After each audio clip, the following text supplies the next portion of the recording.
Once again, Happy New Year sa tanan. Maayo nga bagong tuig. Kay atong sugdan, ini nga tuig, January 1, sa pagpangalagad sa Ginoo, diha sa atong pagsimba o pagdaig, diha sa ngalan kay iyang ngalang halangdon nga ngalan. In Philippians chapter 2, verse 10, sa atong second reading, to 12, God has given the name of Jesus. Why? Because there is life in that name. John chapter 6 verse 33 nagingon, ang naghatag og kinabuhi mao ang espiritu sa Dios ug dili mahimo sa unod. Dili mahimo sa tao. Pinaagi sa mga pulo akong gisulti kaninyo, mabatunan ninyo nga ang espiritu nga naghatag sa kinabuhi. Makita nato ang istorya bahin sa kinabuhi ni Hesus. Sa ako nang gisulti gani nga gusto sa Ginoo nga makabaton ta og spiritual, physical o material nga butang sa atong tagsa-tagsa ka kinabuhi. Dili mawala ang isa. Dili lang puro spiritual, dili sa usab material o physical. But gusto sa Ginoo ato kini nga mabatunan. Og kaayuhan physical. Giayon niya ang tanan pinagi sa pulong lamang. We have to build up our faith. Ang atong pagtuo mo ikinahanglan nato diha sa atong makagagahom nga Dios. Now, January, the year 2022. Ang atong sitwasyon sa 2021, we have to strive hard for God, family, church, and for ourselves. Kasagaran kano usahay kay mauna ang pamilya. Dili gina mauna ang pamilya sa Ginoo, amin bataana. Hello. If we put God first in our lives, God will see to it nga malinya ang atong tagsa-tagsa kapamilya na ay pag-otro sa pamilya. Why? Because we honor God first. Remember this. Nga dili ta maura gihapon. Sa ako nag-iingon, we have to strive hard nga maabot na to ang dapat na to nga abuton. Remember this. Nahimot ang born again. We accepted Jesus Christ, our Lord and personal Savior sa atong kinabuhi. God gave us a measure of faith. Kaya tagaan tinagsukod, di kita makaingon nga lisod kaya ng pagtuo. Kaya tagan ta, sukod sa pagtuo sa Ginoo nga makita nato sa Romans chapter 12 verse 3. God give us a measure of faith, but faith can be developed. Romans chapter 10 verse 17 kanunay ko nagasulti anit.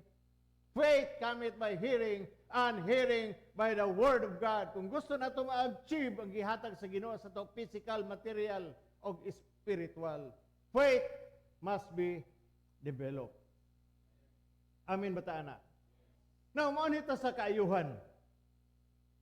Naatay mga panginahanglan sa Ginoo karong kahaponon, both spiritual, physical, and material. Mag-ampo karong hapon. Kung naatay panginahanglan nga physical, we can pray for you. Kung naatay kinahanglan nga spiritual, we can pray for you. Kung naatay kinahanglan nga material nga mga butang, naatay desire sa imong tagsa-tagsa kinabuhi, then we will pray for you. But the most important for us is what we call spiritual nga panginahanglan, mauna ang gitawag nato nga pagtuo. In Psalms 107:20 nagiingon, giayon niya sila pinaagi sa pulong o giliwas gikan sa kamatayon. Pinaagi sa pulong. Ang pulong sa Ginoo importante sa atong tagsa-tagsa kakinabuhi. Amin bataana. Important. Material, yes, during our party, puro material ang atong gikaon, litson. Ang mainom dito,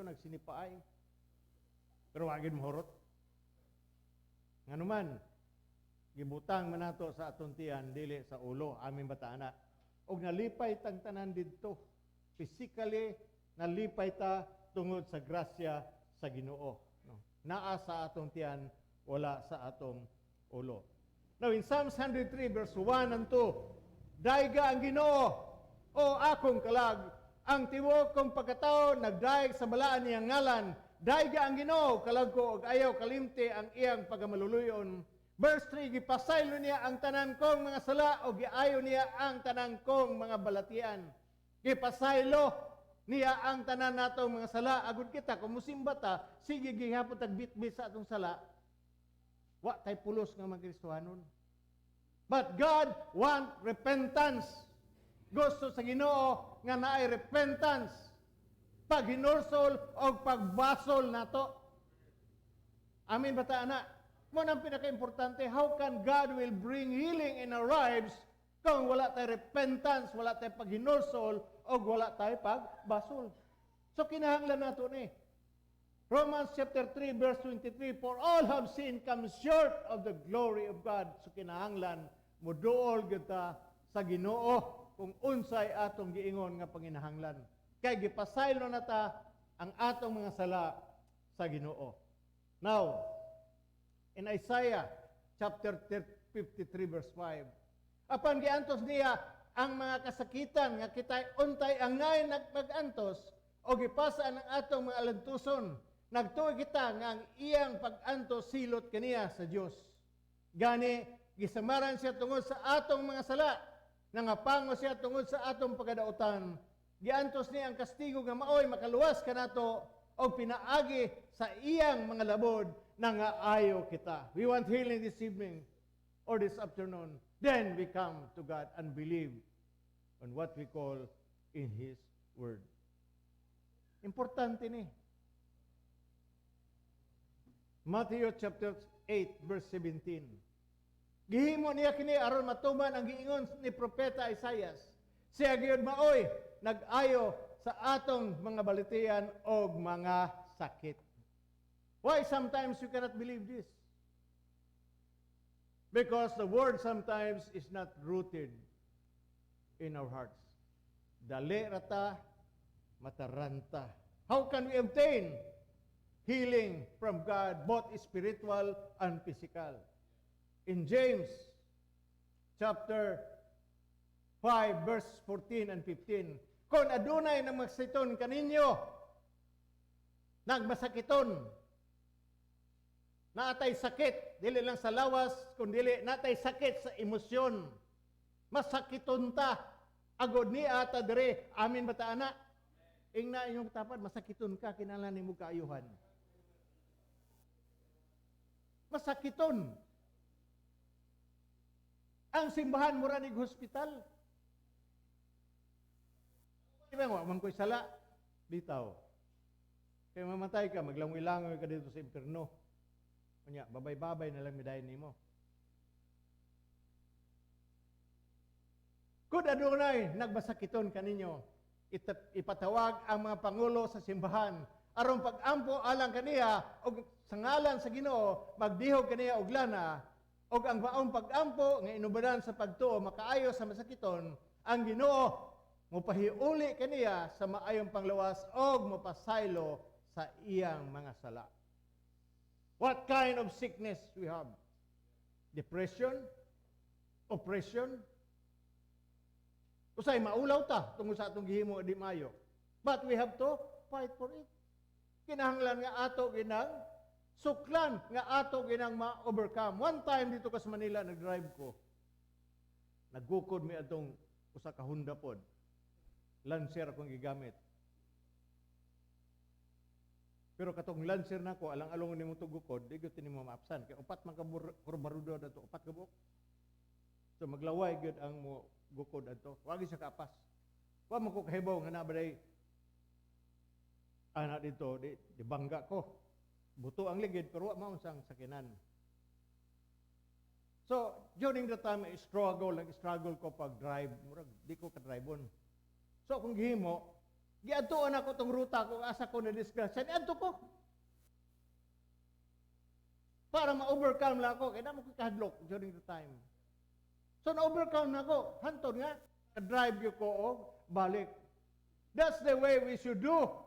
Nga kinahanglan, atong atubangon ang atong sitwasyon, atong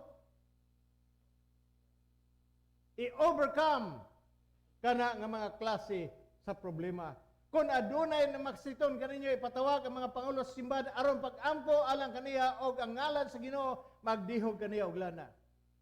Usahay di ta paampo. Adikon murag layo ra kay nag-power. Remember ko sometimes ang meeting ni. Si di kon tuto pa ilisen niya og holy water tong iya kay murag hupas na kuno. Kahupas ba dahil nga di mo nagkahupas? Di nagkahupas. Sa kung saan ni mo holy water yun na, di nagkahupas. Ikaligo, pamagaling na sa uban, imnon pamagaling na sa uban. Yeah, that will bring healing. No?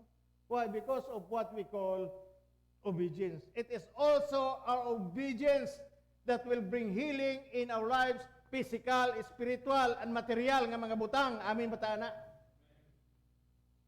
Pareha sa usa ka na sa Bible.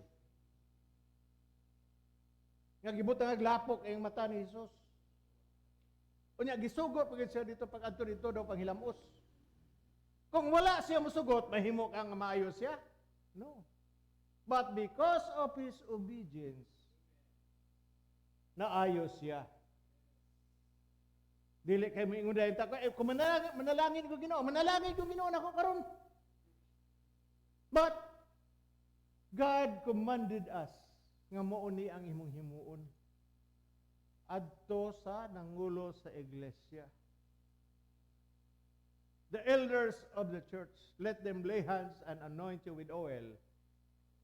Og ang Ginoo mo pas nimo og moayo sa imong mga sakit. Simple kay nga. Pero kita mga Kristohanon kay mamili man ta. Aw, manigrado. Ba maginaglihans na ako? No. God has given us authority. Sa simbahan, gihatag sa obispo, gihatag sa mga pare, o gihatag sa mga dikon. Di kita makaingon, wala na tunan. Oh. Isang pag maingon, hupas. So, dili hupas. Why hupas dili sa ato? So, napaan? Kay hupas? Obedience. In John chapter 9, verse 7, nag-ingon, o giingnan lakaw, panghilamos dito sa linaw sa Siloam. Kiningalan, nagkahulugan nga pinadala. Busa, milakaw ang tao, nang hilamos, o niya ibalik, siya og nakakita na siya. Kung wala kaha, siya manghilamos nga giingnan siya. Do you think that this man will receive his sight? I don't think so. Unya, ang iyang silingan o ang mga tao nga nakakita kaniya, nga nagpakalimos, sa wala pa siya maayo ng utana, dili ba mao kini ang tao nga kaniadto kanunay nga maglingkod og nagpalimos? May miingon, mao kana siya. Apan ang uban miingon, dili, pareho lamang sila gitsura. Busa ang tao mitug-an, ako bitaw. Sila nang utana kaniya. Nganong makakita ka man, siya mitubag. Ang tao nga ginganlag Hesus, naghimog lapok og unya gihid-hid niya sa akong mata og giingnan ako lakaw ngadto sa Siloam o panghilamos busa miadto ako o nang hilamos unya nakakita na ako because of his obedience. Nagsunod siya, masinugtanon siya, agod na ay kaayuhan. Mausab kita kung gusto nato panalangin, kinahanglan nga musunod ka.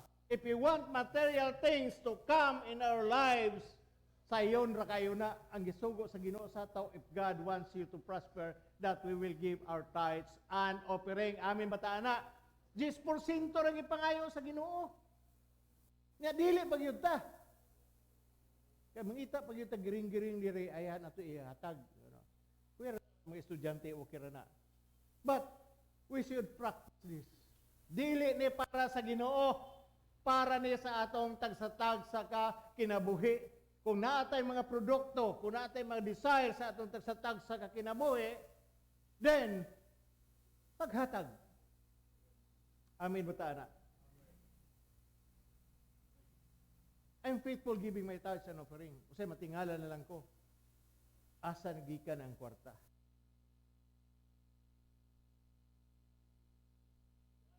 Last month or ilang.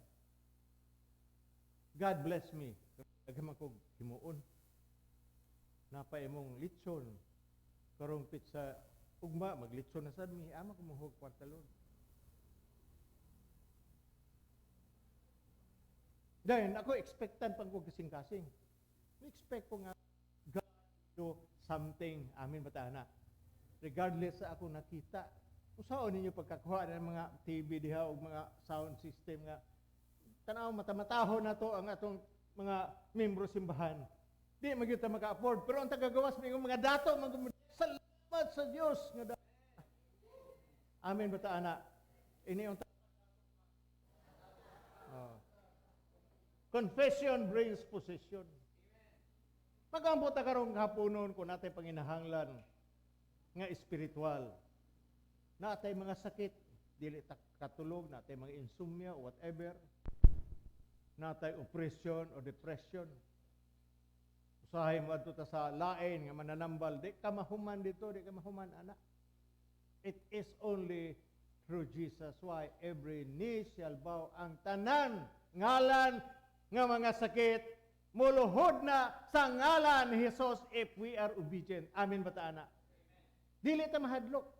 God will do something for us if we will do something also for Him. Obedience ang gusto sa Ginoo. Nagkinahanglan tag material, Lord, nagkinahanglan nga mga butanga.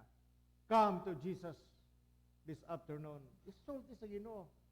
As the priests and the deacons will lay hands on you, isulti na. Lord, kinahanglan ko aning mga butanga. And then we will agree with you. Wa ko kahibaw kung sa inyong kinahanglan. Healing sa inyong tagsatag sa kinabuhi. Healing sa inyong finances. Material ang mga butanga gusto nato, ang madawat nato, ang agikan sa Ginoo. Nothing is impossible with God. Amin ba mo, anak? Wala imposible diha sa Ginoo. All we have to do is submit before God, follow His principle. Pareha sa usa ka buta. Butangan glapok. Ang butangan pa may kong glapok. Murason to. Ganong butangan pa mo kunin mo glapok? Ayuhan na lang ko. Ganong ipabaklay pa mo kunin mo dito sa paghugas sa kumata. Nga kaya man mo kay Ginoo ka man ka. But unsay gihimo? He obeyed God and he received his sight. Most of all, financial, mo ning makasulbad nato pinaagi sa atong paghatag. Mark my word, kung muhatag mo sa inyong tithes and offering, kung dili mo asinso, inako ninyo bakakon. But be sure, gikan ni sa inyong tagsatag sa kasing-kasing. Amen ba ta, anak? Amen? So gihangyon tanan sa